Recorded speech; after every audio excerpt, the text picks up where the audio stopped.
સર્વ સત્સંગીઓને અને પરમ પૂજ્ય નીતેશ સેવીન માતાજીને પણ ખૂબ ખૂબ સાદર પ્રણામ. આપણો આ અધિક મહિનાનો ઉત્સવ ચાલી રહ્યો છે અને આજનો સોમવાર આપણા માટે જે ચોથો સોમવાર છે અધિક મહિનાના સત્સંગમાં, તેમાં એ આપણને ખાસ ખૂબ જ વ્યસ્ત છે છતાં પણ સમય કાઢીને ઇસ્કોન વિશાખાપટ્ટનમથી ઉદ્ધવ ચરિત્ર એની ઉપર દિવ્ય સત્સંગ કરાવશે. આપ સૌને આ ફ્લાયર મળ્યું જ હશે, તો આપણે હવે એમનું સ્વાગત કરીશું. આપણે એમને સૌ હાથે મળીને સદૈન્ય પ્રણામ. પૂજ્ય નીતેશ સેવીની માતાજી, જય શ્રી કૃષ્ણ. સ્વાગતમ સુસ્વાગતમ પરપૂજ્ય નીતેશ સેવીની માતાજી. તુલસીદાસ કહે છે, પ્રથમ ભગતિ સંતન કર સંગા, દૂસરી રતિ મમ કથા પ્રસંગા. અને આપણને આ બંને પ્રકારની ભક્તિ જે રામ ભગવાને શબરીજીને કહી એ અનાયાસે ભગવત કૃપાથી, સદગુરુ કૃપાથી અને માતાજીની કૃપાથી સરળ રીતે પ્રાપ્ત થશે. અને દોહાવલીમાં ફરી પાછા તુલસીદાસ કહે છે, બિનુ સતસંગ ન હરિકથા, તે બિનુ મોહન ભાગ, મોહ ગયે બિનુ રામ પદ, હોય ન દ્રઢ અનુરાગ. તેથી જ આપણે વારે વારે સત્સંગનો મહિમા ગાયો છે અને સત્સંગથી જ આપણને હરિકથા મળે છે અને એ કથા આજે આપણને ઉપલબ્ધ થવાની છે. અને આપણે આ સ્વાધ્યાય કરી ચૂક્યા છે કે નારદ મુનિ સનકાદિના સંવાદમાં કહે છે, ભાગ્યોદેન બહુજન્મ સમર્જિતેન સત્સંગમ ચ લભતે પુરુષો યદા વૈ. અને કહે છે કે અનેક જન્મના સંચિત પુણ્ય રાશિનો ઉદય થવાથી મનુષ્યને સત્સંગ પ્રાપ્ત થાય છે. અને ત્યારે તે સત્સંગ તેના અજ્ઞાન જનિત મોહનો અને મદરૂપી અંધકારનો નાશ કરે. જે હમણાં જ આપણે કપિલ ભગવાનનું દેહૂતિના દિવ્ય 27માં ત્રીજા સ્કંદના 27 અધ્યાયના પહેલા 5 શ્લોકમાં ચિંતન કર્યું. અને આના પરિણામે વિવેકનો ઉદય થાય છે. એવો આ સત્સંગ આપણને લાભ થયો છે. અને વિવેક ચૂડામણીમાં આદિશંકરાચાર્ય કહે છે કે મનુષ્યત્વમ, મુમુક્ષુત્વમ અને મહાપુરુષ સંશ્રય, આ ત્રણેય વસ્તુઓ ભગવદ કૃપાથી જ, અને ફરીથી જ કહ્યું છે, ભગવત કૃપા હી, એ ભગવત કૃપાથી જ પ્રાપ્ત થાય છે. આપણે ખૂબ જ નસીબદાર છીએ, ભાગ્યશાળી છીએ. અને ભગવત કૃપા, સદગુરુ કૃપા અને અનેક સંતોની કૃપાથી આપણને આ દિવ્ય સત્સંગનો લાભ મળવાનો છે. તો આપણે એમને પ્રાર્થના કરીએ. એ પહેલાં સહેજ આપને હું વિનંતી કરું કે ગયા વખતે આપ જ્યારે પધાર્યા હતા ત્યારે પહેલાં તો વિષ્ણુ સહસ્રનામમાં આપ ઘણીવાર પધાર્યા છો, અને પછી તો ભાગવતજીના શ્રાવણ મહિનામાં પણ આપ ગયા વખતે પધાર્યા હતા અને પરીક્ષિતનું દિવ્ય ચરિત્ર અમને સંભળાવ્યું હતું. અને અત્યારે અમારો ભાગવતનો 78મો આજે સ્વાધ્યાય થયો છે. તો ખૂબ આનંદ છે કે આપ પધાર્યા. અને બીજું એક સુંદર કહેવાનું એટલે કે છેલ્લા 6 અઠવાડિયાથી હવે અમે દર શુક્રવારે વાલ્મીકી રામાયણનો સ્વાધ્યાય કરીએ છીએ. તો એ પણ પ્રભુ કૃપા, સદગુરુ કૃપાથી અમને ઉપલબ્ધ થયો છે. એટલે હવે અઠવાડિયામાં 2 સ્વાધ્યાય અમે કરીએ છીએ, એક સોમવારે અને એક શુક્રવારે. તો એ આપના સૌના આશીર્વાદથી થઈ રહ્યું છે. તો હવે આપ આ સત્સંગનો દોર આગળ વધારશો. અને જો આપને ગુજરાતીમાં આનંદ આવે તો ગુજરાતીમાં, હિન્દીમાં આનંદ આવે તો હિન્દીમાં, અને ગુજરાતી, હિન્દી, અંગ્રેજી ત્રણેયનું મિક્સચર હશે તો પણ અમને ખૂબ આનંદ થશે. જેવી આપની ઈચ્છા. જય શ્રી કૃષ્ણ. વિનંતી. હરે કૃષ્ણ. લાસ્ટ ટાઈમ ગુજરાતીમાં મેં બોલેલું સમજાનું? કોઈ પ્રોબ્લેમ નથી? ના, મારી કોઈ ગુજરાતી પ્રોબ્લેમ ઓકે? નથી. અમને તો તમારું ગુજરાતી બહુ ગમે છે. Okay, all right, all right. હરે કૃષ્ણ. કૃષ્ણાય વાસુદેવાય દેવકી નંદનાય ચ નંદગોપકુમારાય गोविन्दाय नमो नमः। नमो पङ्कजनाभाय नमो पङ्कजमालिने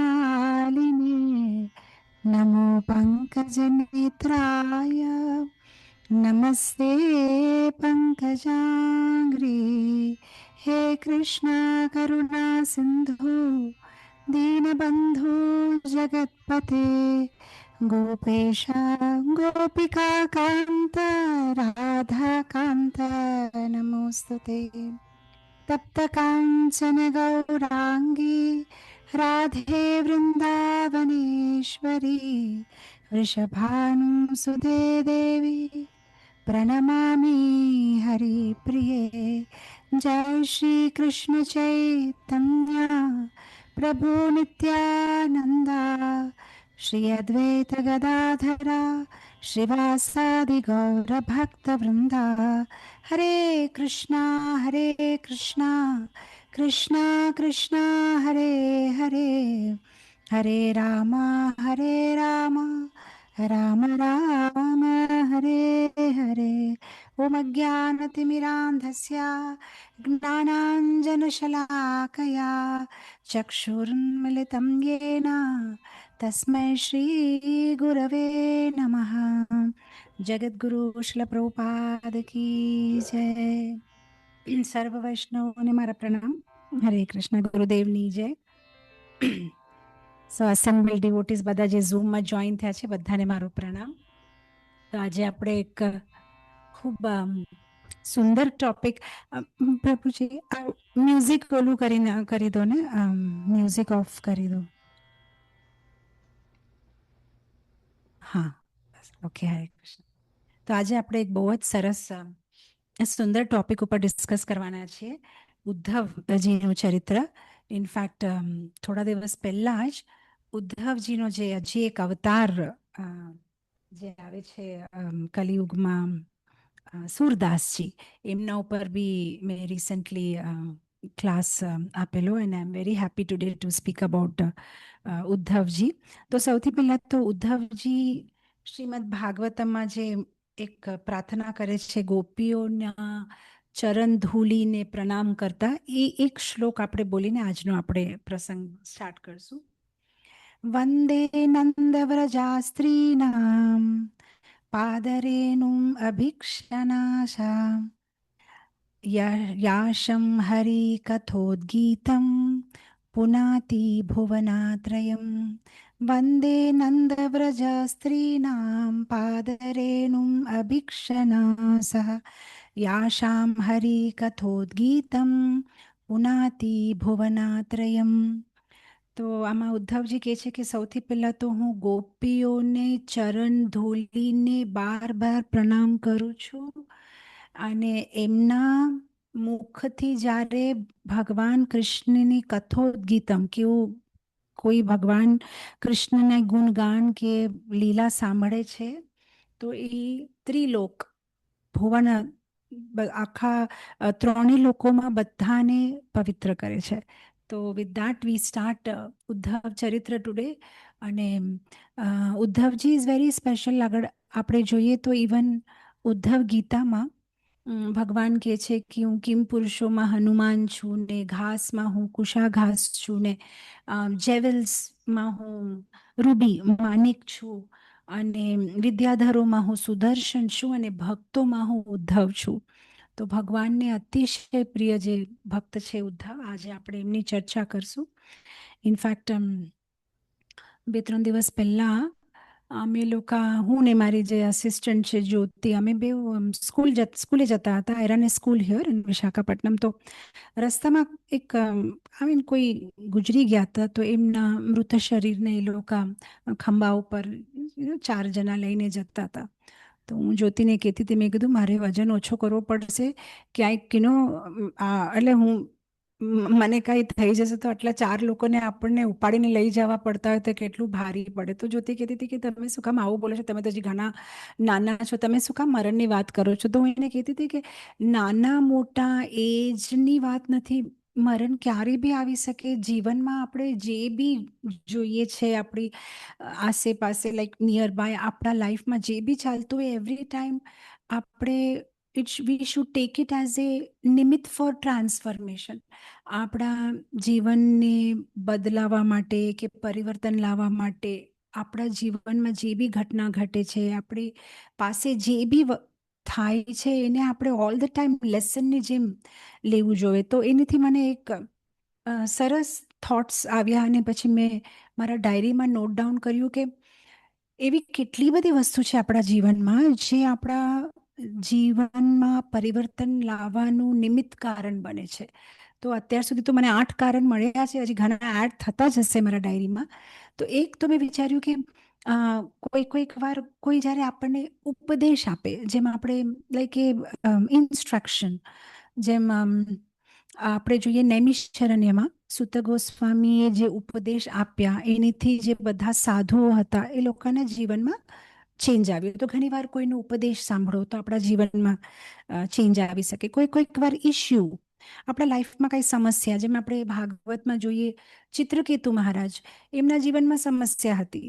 એમને પહેલા તો દીકરો નહોતો, પછી દીકરો થયો તો ગુજરી ગયો. પછી નારદ મુનિ આવીને, અંગીરા ઋષિ આવીને એમને ખૂબ સુંદર પ્રવચન આપે છે અને પછી એમના જીવનમાં બદલાવ આવે છે એ એક સમસ્યાથી. અને પછી આપણે કોઈક વાર જોઈએ કે ઇન્સ્પિરેશન, ઘણીવાર કોઈકનું જીવન જ આપણને બહુ પ્રેરણા આપે છે. જેમ આપણે જોઈએ ઇસ્કોનના સંસ્થાપક આચાર્ય શ્રીલા પ્રભુપાદ, એમનું જીવન, એમને જેવી રીતે ભગવાન માટે બધું છોડીને કેવી રીતે અમેરિકા ગયા પ્રચાર કરવા માટે, એમની જીવન જ એક કેટલી મોટી ઇન્સ્પિરેશન છે. ઇનફેક્ટ ઘણીવાર ઇસ્કોનમાં અમે ડિવોટીઝને પૂછીએ કે તમે કેવી રીતે ભક્ત બન્યા, તો કોઈ કે અમે ભગવાનની પ્રસાદ લીધો તો બહુ ભાવ્યો તો અમે આવા માંડ્યા મંદિર, કોઈ કે અમને કોઈ ડિવોટીએ ભક્ત બનાવ્યો, કોઈ કે અમે પ્રસાદ લઈને ભક્ત બન્યા.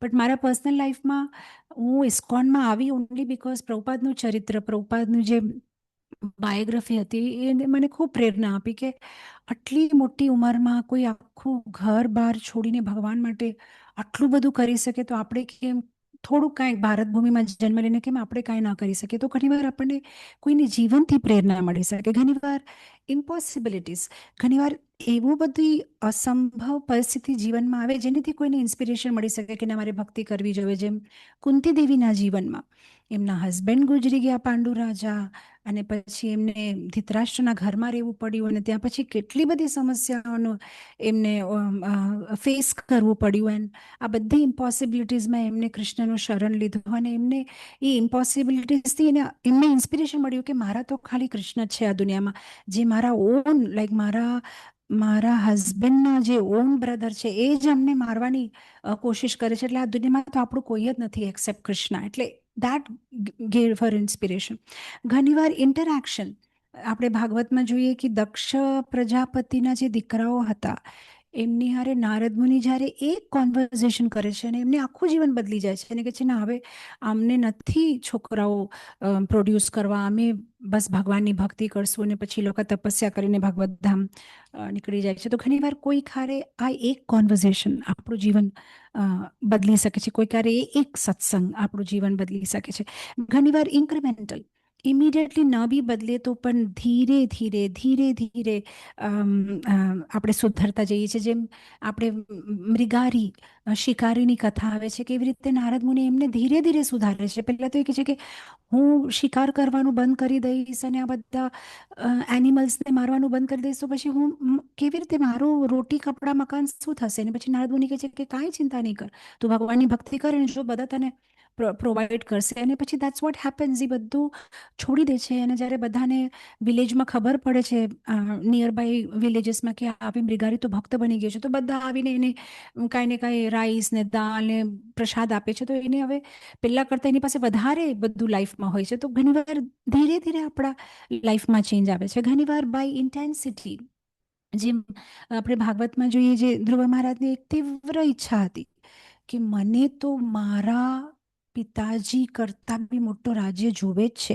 બિકોઝ મારી સોતેલી માએ મને ધક્કો માર્યો મારા પપ્પાના ખોળામાંથી, તો હું હવે એ જ શું કહેવાય સિંહાસન ઉપર હું બેસીશ, એની કરતાં બી મોટો રાજ્ય હું બનાવીશ. અને દેટ વન ઇન્સિડન્ટે એમના લાઈફમાં એટલી ઇન્સ્પિરેશન આપી કે એમને તો 6 મહિનામાં ભગવાનનો સાક્ષાત મધુવનમાં દર્શન થઈ ગયું. તો ઘણીવાર some kind of a intense desire હોય તો એ ડિઝાયર બી આપણે ઘણીવાર ભગવાન પાસે લઈ જશે કે it may B a મેટિરિયલ Dzire, પણ અગર ભગવાનની ઓર જશું તો that can also change our life. અને પછી આજે આપણે એક એવા ભક્તની વાત કરશું જેના જીવનમાં ચેન્જ આવ્યું હતું, નોટ બિકોઝ ઓફ ઇન્સ્ટ્રક્શન, ના કોઈ ઉપદેશ, ના કોઈ સંદેશ, ના કોઈ સમસ્યા હતી એમના જીવનમાં, ના કોઈ અસંભવ પરિસ્થિતિ હતી, ના કોઈ તીવ્ર ઈચ્છા, પણ એમના જીવનમાં પરિવર્તન આવ્યું સિમ્પલી બાય પરિચય, ઇન્ટ્રોડક્શન. કે કોની હારે એનું ઇન્ટ્રોડક્શન થયું? ગોપીઓ હારે. એટલે આજે આપણે વાત કરશું ઉદ્ધવની, જેના જીવનમાં ચેન્જ આવ્યો સિમ્પલી બાય ઇન્ટ્રોડક્શન. એક એવો પરિચય, એક એવા લોકો સાથે પરિચય જેનો ભગવાન ઉપરનો પ્રેમ જોઈને એમનું આખું જીવન બદલી ગયું. એ જ્ઞાની ભક્ત હતા અને જ્ઞાની ભક્તથી એક પ્રેમી ભક્ત બની ગયા. તો આજે આપણે વાત કરશું તે કેવી રીતે એક પરિચય ભગવાન એમને મોકલે છે કે તું જા મારો સંદેશ આપ ગોપીઓને બસ. તો એકવાર ભગવાન એમને ઇન્ટ્રોડ્યુસ કરાવી દે છે વ્રજભૂમિ, અને એ વ્રજભૂમિ એમને ઇન્ટ્રોડ્યુસ કરાવે છે વ્રજવાસીઓથી. એ વ્રજભૂમિમાં જાય છે, ત્યાં વ્રજવાસીઓને મળે છે અને એ વ્રજવાસીઓ એમને ઇન્ટ્રોડ્યુસ કરે છે, પરિચય કરે છે વ્રજ લીલાના બારામાં કે આમ એકવાર આમ થયું હતું, એકવાર આમ થયું હતું વૃંદાવનમાં, એકવાર આમ થયું હતું. ને એ વ્રજ લીલાથી એમનો પરિચય થાય છે વ્રજ ગોપીઓ હારે, અને એ વ્રજ ગોપીઓની વાતો સાંભળીને એમને પરિચય થાય છે વ્રજ ભક્તિ. જે શું છે ભક્તિ, શું છે ભગવાનનો પ્રેમ. અને એકવાર જ્યારે એ વ્રજ ભક્તિ હારે એમનો પરિચય થાય છે, એમનું જીવન હંમેશા માટે બદલી જાય છે. તો આજે આપણે વાત કરશું જે કેવી રીતે ઉદ્ધવનું જીવન બદલી ગયું જસ્ટ બાય એક પરિચય. તો ઓફકોર્સ આપણને એમ થાય કે ભગવાને ઉદ્ધવને માટે ઘણી ફેસિલિટી કરી દીધી. એમને ડાયરેક્ટલી વ્રજભૂમિ, વ્રજ લીલા હારે ઇન્ટ્રોડ્યુસ કરાવ્યું, પણ ભગવાને આપણી માટે બી આ ફેસિલિટી કરી છે. આપણી માટે બી આ શ્રીમદ ભાગવતમ ભગવાને આપ્યું છે, જે આપણને બી એવરીડે પરિચય કરાવે છે વ્રજ લીલાથી, વ્રજવાસીઓથી, વ્રજ પ્રેમથી, વ્રજ ભક્તિ, વ્રજ ગોપીઓથી. બસ ખાલી આપણે we have to allow ourselves to be expose to it. આપણે આપણી જાતને એક્સપોઝ કરવાનું છે, બસ આ ભાગવતમ હારે પરિચય કરાવવાનો છે, ભાગવતમની રેગ્યુલર વાંચવાનું છે. એટલે તો ભાગવતમાં શ્લોક આવે છે ને, નષ્ટ પ્રાયેશુ અભદ્રેશુ નિત્યમ ભાગવત સેવયા. કોઈ દરરોજ અગર ભાગવત વાંચે તો નષ્ટ પ્રાયેશુ અભદ્રેશુ, એના જીવનમાં જે બી અભદ્ર હોય છે બધું નાશ થાય છે અને એને કૃષ્ણ પ્રેમ મળે છે. ઇનફેક્ટ ઉદ્ધવ એક વસુ હતા, તો એમને ઘણીવાર એવું પૂછવામાં આવ્યું કે તમે કેવી રીતે ભગવાનના ઇન્ટિમેટ ને પ્રિય સખા બની ગયા? તો ઉદ્ધવ એક જગ્યાએ કહે છે કે મેં ભાગવતનું શું કહેવાય આધાર લીધું. મેં બૃહસ્પતિ પાસે 1 મહિનો કન્ટિન્યુઅસલી, જેમ પરીક્ષિત મહારાજ કેવી રીતે 7 દિવસ વિદાઉટ ખાયા પીધા વગર ભાગવતનું શ્રવણ કરે છે, એવી રીતે બૃહસ્પતિ પાસે 1 મહિનો ઉદ્ધવ ભાગવતનું શ્રવણ કરે છે, 1 month. અને that gave him N opportunity to become lords પ્રિય સખા. એટલે જે ભાગવતની શરણાગતિ લે છે એ ભગવાનનું પ્રિય સખા, ભગવાનનું જે ઇન્ટિમેટ ફેમિલી રિલેશનશિપમાં આવવાની કે ઘૂસવાનો ચાન્સ મળે છે. તો આજે આપણે ઉદ્ધવની ચર્ચા કરશું. એ બહુ જ સ્પેશિયલ છે, બિકોઝ આપણે અગર ભગવાનના દસમ સ્કંદની લીલાઓ જોઈએ તો થોડા ભક્ત બહુ ફોર્ચ્યુનેટ છે, એ લોકોને વ્રજલીલાનો આનંદ મળે છે. થોડા ભક્તો બહુ ફોર્ચ્યુનેટ છે, એ લોકોને દ્વારકા લીલાનો આનંદ મળે છે, અને થોડા ભક્તોને મથુરા લીલાનો આનંદ મળે છે. પણ ઉદ્ધવ આ એકમાત્ર વ્યક્તિ, એકમાત્ર ભક્ત છે જેને ત્રણેય જગ્યાઓનો આનંદ મળ્યો છે. એને દ્વારકામાં ઐશ્વર્ય રૂપમાં બી ભગવાનને જોયા છે, એને વૃંદાવનમાં ભગવાનને ઇન્ટિમેટ પાસ ટાઈમ્સને બી સાંભળ્યા છે ને અનુભવ કર્યો છે, અને એને મથુરામાં બી ભગવાનને જોયા છે. એટલે દ્વારકામાં ભગવાનનું વૈભવ જોયો છે, ભગવાનની સેવા કરી છે, અને મથુરામાં ભગવાનનો એક શું કહેવાય સંદેશ લઈને બી ગોપીઓ પાસે ગયા છે, અને વૃંદાવનમાં જઈને ગોપીઓના શિષ્ય બની ગયા છે. તો આજે આપણે એક એવા વ્યક્તિની બારામાં વાત કરશું જે એટલા ફોર્ચ્યુનેટ છે, એને ભગવાનને પ્રતિ રૂપમાં, એવરી રૂપમાં એને ભગવાનને દર્શન કર્યા છે. As a Raja, as a prince and as a lover કેટલો એ જે એના ભક્તોને પ્રેમ કરે છે. એને ઉદ્ધવ હેઝ એન્ટર્ડ ભગવાન કહેવાય ને પ્રાઇવેટ લાઈફ, એટલે જેમ બધાના જીવનમાં 3 લાઈફ હોય ને, એક તો પબ્લિક લાઈફ કે ભાઈ આપણે લોકો હારે વ્યવહાર જે વાતો કરતા હોય, એક તો આપણી પર્સનલ લાઈફ હોય ખાલી આપણા ફેમિલી મેમ્બર્સ જાણે, અને એક એકદમ પ્રાઇવેટ લાઈફ હોય જે કોઈ ન જાણે, maybe just very very intimate person. અને Uddhav is one such person જેને ભગવાનની પબ્લિક લાઈફમાં તો જોયા જ છે દ્વારકામાં, અને પર્સનલ લાઈફમાં બી મથુરામાં જોયા છે દેવકી વસુદેવ હારે, અને એમની પ્રાઇવેટ લાઈફ વૃંદાવનમાં કેવી રીતે એ ગોપીઓ હારે રેસિપ્રોકેટ કરે છે ને કેટલું ગોપીઓ એને પ્રેમ કરે છે ને એ કેટલું ગોપીઓ માટે રડે છે ને ગોપીઓ કેટલું એમની માટે રડે છે, એ બધું એમની પર્સનલ ને પ્રાઇવેટ લાઈફ જે ઉદ્ધવે જોઈ છે. અને ભગવાન ઉદ્ધવને કેટલું પ્રેમ કરતા હશે કે જેને ભગવાન આટલું બધું ટ્રસ્ટ કરે છે અને એમની પોતાની પ્રાઇવેટ લાઈફ ઉદ્ધવની સામે એક ખુલ્લી પાડે છે ભગવાન. તો આજે આપણે આ ઉદ્ધવ ચરિત્રના વિષયને 4 મુખ્ય ભાગમાં ચર્ચા કરશું. એક તો ઉદ્ધવનું સ્થાન શું છે, કોણ છે ઉદ્ધવ, એનું સ્થાન શું છે, એ કેમ ભગવાનના પ્રિય ભક્ત હતા, એમની મહાનતા શું હતી, એમનો ભગવાન સાથે વિશેષ સંબંધ શું હતો, અને હજી એક ઉદ્ધવજીનું પરિવર્તન, એવું તો વૃંદાવનમાં શું થયું અને શું પરિવર્તન આવ્યું ઉદ્ધવના જીવનમાં. અને ત્રીજું આપણે ચર્ચા કરશું ઉદ્ધવજીની અભિલાષા, એ પરિવર્તન થયું એની પછી એમની શું અભિલાષા હતી, એમનામાં શું ટ્રાન્સફોર્મેશન આવ્યું અને પછી એમનો શું ડિઝાયર હતો. અને લાસ્ટ ભાગમાં આપણે ચર્ચા કરશું ઉદ્ધવજીની અંતિમ શિક્ષા, ઉદ્ધવજીએ બી અંતિમ શિક્ષા કોઈકને આપેલી અને ઉદ્ધવજીએ ભગવાન પાસે અંતિમ શિક્ષા લીધેલી, જે ભાગવતમમાં ઉદ્ધવ ગીતાના રૂપમાં આવે છે. તો આજે આપણે આ 4 મુખ્ય ભાગમાં ઉદ્ધવના બારેમાં ચર્ચા કરશું. તો એ દ્વારકાના ઉદ્ધવ મંત્રી બી હતા અને મથુરામાં ભગવાનના સંદેશ વાહક બી બન્યા અને વૃંદાવનમાં એ ગોપીઓના શિષ્ય બી બની ગયેલા. ઉદ્ધવજીના બારામાં ભાગવતમમાં મેઇનલી ઘણી બધી જગ્યામાં આવ્યું હશે, પણ મેઇનલી જ્યાં સુધી મને યાદ આવે છે કે 3 જગ્યા ઉપર ઉદ્ધવજીને બારામાં ઉલ્લેખ આવે છે. એક તો 3rd કેન્ટો, જે કહેવાય 3જો સ્કંદમાં, જ્યારે વિદુરજી અને ઉદ્ધવનો સંવાદ થાય છે અને ઉદ્ધવજી વિદુરજીને ઇન્ફોર્મ કરે છે કે તમે મૈત્રેય મુનિ પાસે જાઓ ને એમની પાસે તમે ઇન્સ્ટ્રક્શન્સ લો, ભગવાન એમને ઘણો મેસેજ આપીને ગયા છે તમારી માટે. અને પછી એકવાર એમનો મેન્શન આવે છે 10મ સ્કંદમાં, જ્યારે એ ગોપીઓને એટલે વૃંદાવન જાય છે ભગવાનનો સંદેશ લઈને, અને ઓલ્સો ભ્રમર ગીતા એમાં બી ઉદ્ધવજીનો ઉલ્લેખ આવે છે. અને પછી લાસ્ટમાં 11th કેન્ટોમાં એટલે 11મા સ્કંદમાં પાછું ઉદ્ધવજીનો ઉલ્લેખ આવે છે, અને એમાં તો એક્સટેન્સિવલી ઉદ્ધવ ગીતા આખી આવે છે, જે ભગવાન એમને અંતિમ શિક્ષા આપે છે. ઉદ્ધવજી ભગવાનના પર્સનલ રિલેશનશિપમાં એમના કાકાના દીકરા હતા. એટલે ઉદ્ધવજી ભગવાન કૃષ્ણના ફાધર વસુદેવના નાના ભાઈ દેવભાગના દીકરા હતા. તો એટલે કાકાનો દીકરો, એટલે ઉદ્ધવજી બહુ દેખાવડા હતા અને ભગવાન જેવા જ દેખાવમાં લાગતા. એટલે હવે કાકા ચાચાના છોકરાઓ હોય એટલે આમ ફેસ ને ફીચર્સ બધું મળે, એટલે એ આમ કૃષ્ણ જેવા જ લાગતા. કૃષ્ણની ઉંમર, એમની ઉંમર ઓલમોસ્ટ સેમ હતી.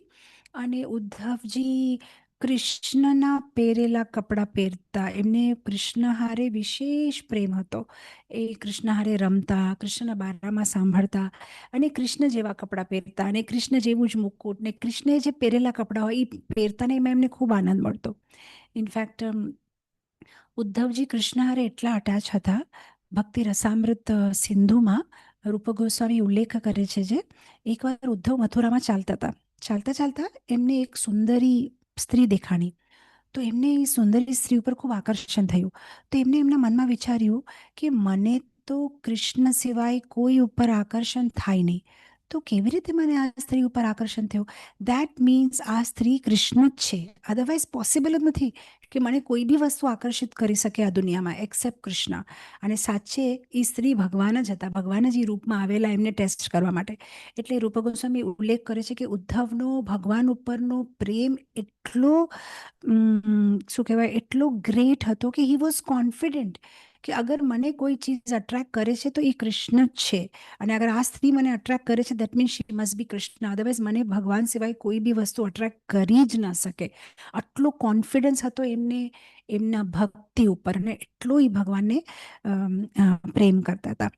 તો ઉદ્ધવનું સ્થાન શું છે, એમનું પોઝિશન શું છે, એ સમજાવવા માટે આપણે થોડું બૃહદ ભાગવતામૃતમાં જવું પડશે.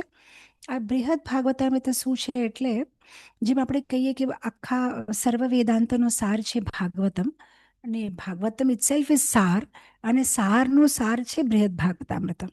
એટલે આ બૃહદ ભાગવતામૃત કેવી રીતે આવે છે, જ્યારે પરીક્ષિત મહારાજને ભાગવતમ સાંભળવાનું કમ્પ્લીટ થઈ ગયું, 7 days થઈ ગયા, હવે એ મેડિટેશનમાં બેસી ગયા કે હવે મને તક્ષક નાગ આવશે ને મને કાપશે, એટલે એ એકદમ એમના મેડિટેશનમાં જવા માટે તૈયાર થઈ ગયા એકદમ, કે બસ હવે મારે બેસી જવું છે ભગવાનના ધ્યાનમાં. તો ત્યાં એમની મધર આવે છે, એમની માતા આવે છે ઉત્તરા, અને રડે છે ખૂબ કે હવે તું મીન્સ હવે તું દેહ રાખી દઈશ એટલે હું તને મિસ કરીશ એમ. એટલે એ તો પછી પરીક્ષિત મહારાજ કહે છે માં આનું કાંઈ સોલ્યુશન નથી, બિકોઝ આ એક બ્રાહ્મણનો શ્રાપ છે ને મેં એને સ્વીકાર કર્યો છે. તો ત્યારે ઉત્તરા જ્યારે ખૂબ એમની માટે અટેચમેન્ટથી રડે છે, ત્યારે ઉત્તરા કહે છે કે તે તો બહુ સરસ ભાગવતનું જ્ઞાન લીધું, તો મને બી કાંઈક સારી વસ્તુ કે સારું જ્ઞાન આપ, સો દેટ હું બી તારીથી ડિટેચ થઈ શકું ને ભગવાન ઉપર અટેચ થઈ શકું. તો ત્યારે પરીક્ષિત મહારાજ એમને જે બી સાંભળેલું એ ભાગવતનો સાર ખૂબ જ શોર્ટ એન્ડ સ્વીટમાં બૃહદ ભાગવતામૃત ઉત્તરા માતાને સંભળાવે છે. તો આજે આપણે એ બૃહદ ભાગવતામૃતમાંથી થોડુંક એક નાનો પાર્ટ લેશું પૂર્વ ભાગમાં, જેમાં આપણને ખબર પડશે કે ઉદ્ધવનું સ્થાન શું છે. તો એ બૃહદ ભાગવતામૃતમાં એક સ્ટોરી આવે છે. એ સ્ટોરીમાં એવું છે કે નારદ મુનિને એક દાડો વિચાર આવે છે કે આ આખા સંસારમાં સૌથી વધારે ભગવાનની કૃપા કોને પ્રાપ્ત થઈ છે, એમને એ વિચાર આવ્યો. તો જ્યારે એમને વિચાર આવ્યો તો એ બધી જગ્યા ટ્રાવેલ કરવા માંડ્યા, ગોતવા માંડ્યા કે મારે તો જાણવું જ છે કે સૌથી વધારે કૃપા ભગવાનની કોને મળી છે. તો એ ફરતા ફરતા એ પહોંચે છે પ્રયાગ. તો પ્રયાગમાં એક બ્રાહ્મણ ગંગા નદીના કિનારે પોતાની શાલિગ્રામ શિલાને પૂજા કરે છે બહુ જ પ્રેમથી, ને પછી એની પાસે જે બી હતું પત્રમ પુષ્પમ ફલમ તો એમ ભગવાનની શાલિગ્રામની પૂજા કરે છે, ને બહુ જ પ્રેમથી બહુ અત્યંત ભાવથી કરે છે. તો નારદ મુનિને કહે છે, ઓ મને સમજાઈ ગયું, તું જ છે જેને ભગવાનની બહુ કૃપા મળી છે, ત્યારે ભગવાનની સૌથી વધારે કૃપા તારા ઉપર મળી છે, તું કેટલું પ્રેમથી ભગવાનની પૂજા કરે છે. તો પછી ઓલો બ્રાહ્મણ કહે છે કે હું, ના ના ના, તમને મિસ્ટેક થઈ છે નારદ મુનિ, હું તો શું કહેવાય, ઘણા ભક્તો હોય ને આમ પ્રસંગે પ્રસંગે ભક્ત બની જાય, હું તો એવો ભક્ત છું. આ તો બધા પ્રયાગમાં આવ્યા છે ને બરો કુંભ મેળા થાય છે ને બધા આનંદ કરે છે, તો હું બી આવીને ભક્તિ કરું છું, પણ સાચો ભક્ત તો હું નથી. તમને અગર સાચે જાણવું છે કે ભગવાનની કૃપા સૌથી વધારે કોને મળી છે, તો તમે સાઉથ ઇન્ડિયા જાઓ, દક્ષિણ ભારતમાં જાઓ, ત્યાં એક રાજા છે, એ પ્રસંગે પ્રસંગે નહીં, એ રોજ ભગવાનની પૂજા આટલું જ ગ્રેન્ડલી કરે છે. 365 days એના રાજ્યમાં ઉત્સવ હોય છે, અને ભગવાનની કોઈને કોઈ અનુષ્ઠાન ને કોઈને કોઈ ઉત્સવ કરતા હોય છે. તમે જાઈને એમને મળો. તો પછી નારદ મુનિ દક્ષિણ ભારતમાં આવે છે એ રાજા પાસે, તો સાચે જોઈને બહુ ફિદા થઈ જાય છે. જેમ એ રાજ્યમાં પગ મૂકે છે ત્યાં બહુ મોટો પરમ ઉત્સવ ચાલે છે. તો એ બધાને પૂછે છે ત્યાં સિટીઝન્સને કે શું થયું, કે ભાઈ આજે બહુ મોટો ઉત્સવ છે. તો પછી ઓલા નાગરિક બધા કહે છે આજે ને અમારો તો એવરીડે ઉત્સવ હોય, આજે અમે આ ઉત્સવ કરવાના છે ને કાલે અમે ઓલું ઉત્સવ કરશું ભગવાનનો. તો એ બહુ ખુશ થાય છે. તો પછી રાજાને મળીને કહે છે કે મને સમજાનું, તને જ ભગવાનની સૌથી વધારે કૃપા મળી છે. રોજ 365 days અગર કોઈ ભગવાનની સેવા પૂજા ઉત્સવ કરી શકે, પ્રસાદ વિતરણ કરી શકે, તો એનાથી વધારે કૃપા કોને મળી હોય. તો એ રાજા કહે છે, ના ના ના ના નારદ મુનિ, તમે ભૂલ વિચારો છો, હું નથી. તમને સાચે જોવું છે કે કોને ભગવાનની સૌથી વધારે કૃપા મળી છે, તો તમે અમરાવતી જાઓ, ઇન્દ્ર પાસે જાઓ. ઇન્દ્ર પાસે તો કેટલું ઐશ્વર્ય છે, એની પાસે તો ઐરાવત છે ને ઉચ્ચેશ્વર છે ને બધી રંભા ને બધી અપ્સરાઓ છે ને કેટલું બધું એની પાસે તો વૈભવ છે. પણ આટલા બધા વૈભવ હોવા છતાં બી એ ઓલવેઝ ભગવાનના ધ્યાનમાં હોય છે. ને તમને ખબર છે અમરાવતીમાં કેટલો સુંદર ઉત્સવ થાય છે ને રોજ ભગવાનની બહુ ગ્રાન્ડલી ને બહુ વૈભવથી પૂજા થાય છે. એટલે પછી ઇન્દ્ર પાસે જાય છે. ઓ ઇન્દ્ર, તો મેં તારી આજે પૂજા જોઈ, તો તું તો સાચે બહુ જ ગ્રેટ ડિવોટી છે અને ભગવાનની અસીમ કૃપા તારા ઉપર છે. તો પછી ઇન્દ્ર કહે છે, ના ના નારદ મુનિ, તમને ભૂલ વિચારો છો. હું અને ભક્ત, હું તો વારા ઘડી કાંઈ ને કાંઈ મિસ્ટેક કર્યા જ કરું છું. તમે ગોવર્ધન લીલા નથી સાંભળી? મેં કેટલો અપરાધ કર્યો ભગવાન ઉપર, ને મેં તો વર્ષા મોકલી, ને પછી ભગવાને ગોવર્ધનને ઉપાડવો પડ્યો. અને મેં તો ભગવાન હારે પારિજાત ફ્લાવર માટે બી કેટલા ઝઘડા કર્યા. અને હું તો એટલો સેલ્ફિશ છું, પોતાને બચાવવા માટે દધીચી પાસે મેં જઈને બોન્સ માંગેલા કે હું મારી રક્ષા કરી શકું વૃત્સાસુરથી. અને મેં તો બ્રાહ્મણની હત્યા બી કરી છે. અને મેં તો મારા ગુરુ બૃહસ્પતિનું બી ઘણીવાર અપમાન કર્યું છે. અને તમે અહલ્યા અને ગૌતમ મુનિની સ્ટોરી તમે નથી ખબર? તમે મને શું કામ કહો છો કે હું ગ્રેટ છું? હું તો કંઈ જ ગ્રેટ નથી. તમને સાચે ગ્રેટ ડિવોટીને મળવું હોય ને તો તમે જાઓ બ્રહ્મા પાસે. બિકોઝ બ્રહ્માને તો ભગવાન એટલો પ્રેમ કરે છે કે આખી સૃષ્ટિનો ભાર બ્રહ્મા ઉપર આપ્યો છે. આખું સેકન્ડરી ક્રિએશન બ્રહ્મા કરે છે. તો પછી નારદ મુનિ બ્રહ્મા પાસે જાય છે કે તમે જ છો એ ભગવાનના એકદમ સૌથી પ્રિય. તો બ્રહ્મા કહે છે, નાના નારદ મુનિ, તમારી તો ભૂલ થઈ ગઈ લાગે, તમે ભાગવતમ નથી વાંચતા, તમે બ્રહ્મ વિમોહન લીલા નથી સાંભળી. મેં તો કેટલી મોટી મિસ્ટેક કરી. ઇન્દ્રએ તો કાંઈ મોટી મિસ્ટેક નથી કરી. એને જે મિસ્ટેક કરી એમાં તો વ્રજવાસીઓને ભગવાન હારે 7 દિવસ ને 7 રાત્રિ રહેવાનો ચાન્સ મળ્યો, હારે હારે રહેવાનો. પણ મેં તો એવી મોટી મોટી મિસ્ટેક કરી, 1 વર્ષ સુધી ભગવાનને ભગવાનના મિત્રોથી, ભગવાનના પ્રિય ભક્તોથી મેં દૂર કર્યા. તો હું તો છું જ નહીં સારો ભક્ત. તમને સાચે કોઈ સારા ભક્તને મળવું હોય ને તો તમે ભગવાન શિવ પાસે જાઓ. તો પછી ભગવાન શિવ પાસે જાય છે. તો શિવ કહે છે, હું ને ભક્ત? તો નારદ મુનિ કહે છે કે હા, વૈષ્ણવા નામ યથા શંભુ. શાસ્ત્રમાં તો આવે છે કે બધી નદીઓમાં ગંગા પવિત્ર છે, અને બધા વૈષ્ણવોમાં તમે. તો તમને જ ભગવાનની અસીમ કૃપા મળી છે. ભગવાન શિવ કે છે, અરે તમે મારા હાલત તો જુઓ, હું આખો દિવસ આખા દાડા શમશાનમાં ફરતો હોઉં છું, ને મારા બધા ભૂત પ્રેત ને બધા મારા એસોસિએટ્સ છે, ને મારે તો પ્રલયનું કામ કરવું પડે છે. અને પછી હું તો ઓલવેઝ મટીરિયલ એનર્જી યારે મારે એસોસિએટ કરવું પડે છે. તો હું તમને સાચે કોઈ સારા ભક્ત કે મારીથી ઉત્તમ ભક્ત તમારે જાણવું હોય તો તમે પ્રહલાદ પાસે જાઓ. પ્રહલાદ ભગવાનને એટલો પ્રિય છે. પ્રહલાદ માટે ભગવાને વિશેષ અવતાર લીધો છે. તમે આવું કોઈ દિવસ સાંભળ્યું છે કે એક ભક્ત માટે એક વિશેષ અવતાર, આધા નર ને આધા સિંહ, ને આવો નરસિંહ અવતાર ભગવાને લીધો છે? તો ભગવાનને પ્રહલાદ કેટલા પ્રિય હશે. તમે જાઓ, પ્રહલાદે ભગવાનની વિશેષ કૃપા પ્રહલાદને મળી છે. એટલે પછી નારદ મુનિ ભાગતા ભાગતા જાય છે કે પ્રહલાદ, ફાઇનલી મને ખબર પડી કે તમે જ છો એ ભક્ત જેને ભગવાન બહુ પ્રેમ કરે છે, તમે ભગવાનના વાલા છો. તો પ્રહલાદ કહે છે, હું? ના ના નારદ મુનિ, તમે મિસ્ટેક થઈ છે. હું શું વાલો છું? હું તો જો અહીંયા બેસીને મેડિટેશન કરું છું. ભગવાન આવ્યા, મારી રક્ષા કરી, પણ મેં ભગવાન માટે શું કર્યું? તમે હનુમાનજી પાસે જાઓ. હનુમાનજી ભગવાનની સેવા કરે છે. હું ભગવાનની સેવા નથી કરતો, પણ હનુમાનજીએ તો ભગવાન માટે સંજીવનીનો આખો પર્વત ઉપાડીને લઈ આવેલા. લંકા આખી જલાવી નાખી હતી, ને સીતા માતાને ગોતીને એ જ ભગવાને કીધેલું કે લંકામાં છે સીતા માતા, એટલે તમે હનુમાનજી પાસે જાઓ, એ ભગવાનના પ્રિય ભક્ત છે. એટલે પછી કિમપુરુષ લોકમાં ગયા, ત્યાં હનુમાનજીને મળ્યા. તો ઓ હનુમાનજી, મને ફાઇનલી ખબર પડી, તમે જ છો આ ભગવાનના સૌથી પ્રિય ભક્ત. તો હનુમાનજી કહે છે, ના ના નારદ મુનિ, તમારી બહુ મોટી ભૂલ થઈ છે. મેં તો ભગવાનની સેવા કરી, હા બરાબર છે, પણ તમને એક વાત કહું, એક એવા ભક્ત છે જેમની ભગવાન સેવા કરે છે, અને એ છે પાંડવ.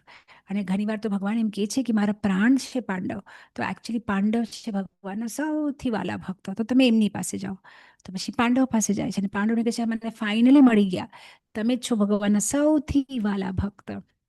તો પાંડવ કહે છે, કોને કીધું? અમે ને વાલા? ના ના, અમે શું વાલા છે ભગવાનના? ના ના, ભગવાન તમારી સેવા કરતા, તમારી હારે રહેતા. ઓ, એ તો અમે તો નિમિત્ત બન્યા હતા ને. ભગવાન તો પરિત્રાણાય સાધુનામ વિનાશાય ચ દુષ્કૃતમ ધર્મ સંસ્થાપનાર્થાય, ભગવાન ધર્મની સ્થાપના કરવા આવેલા. એટલે અમે નિમિત્ત બનેલા. આ મહાભારતનું જે કુરુક્ષેત્રનું યુદ્ધ ને બધું જે હતું એ અમારી પાસે કરાવું હતું, એટલે ભગવાન અમારી હારે હતા. પણ એકચ્યુઅલી તમને સાચે અગર ભગવાનનો કોઈ પ્રિય ભક્ત જાણવો હોય તો તમે યદુ પાસે જાઓ. જે યદુ ડાયનેસ્ટી છે એમની હારે તો ભગવાન 96 યર્સ રહેલા. અમારી હારે તો બહુ લેસ ટાઈમ હતા. તમે એમની પાસે જાઓ. તો પછી નારદ મુનિ બધા યદુ પાસે જાય છે કે તમે લોકો બહુ લખી છો, બિકોઝ તમે ભગવાનના ફેમિલી મેમ્બર્સ છો. અને પછી યદુ કહે છે કે હા, આ બરાબર છે, પણ અમારામાં બી સૌથી વાલો એક ભગવાનને છે, ને એ છે ઉદ્ધવ. ઉદ્ધવજી ભગવાનના સૌથી વાલા છે અને ઉદ્ધવજીને ભગવાન ટ્રસ્ટ કરે છે. અમને તો પ્રેમ કરે છે એઝ અ ફેમિલી મેમ્બર, પણ જેમ તમારા ફેમિલી મેમ્બર્સમાં બી એવું કોઈક હોય ને જેને તમે બહુ ટ્રસ્ટ કરો, તમારા માઇન્ડમાં કાંઈ દુઃખ હોય કે તમને કાંઈ શેર કરવું હોય તો તમને વિશ્વાસ હોય કે આની હારે હું વાત કરી શકીશ, આને તો હું બધું જ કહી શકીશ. તો એટલા પ્રિય હતા ઉદ્ધવજી ભગવાનને. ઇનફેક્ટ જીવ ગોસ્વામી ગોપાલ ચંપુમાં કહે છે કે મથુરામાં અનસ્પોકન રૂલ હતો કે નોબડી ટોક્સ અબાઉટ વૃંદાવન.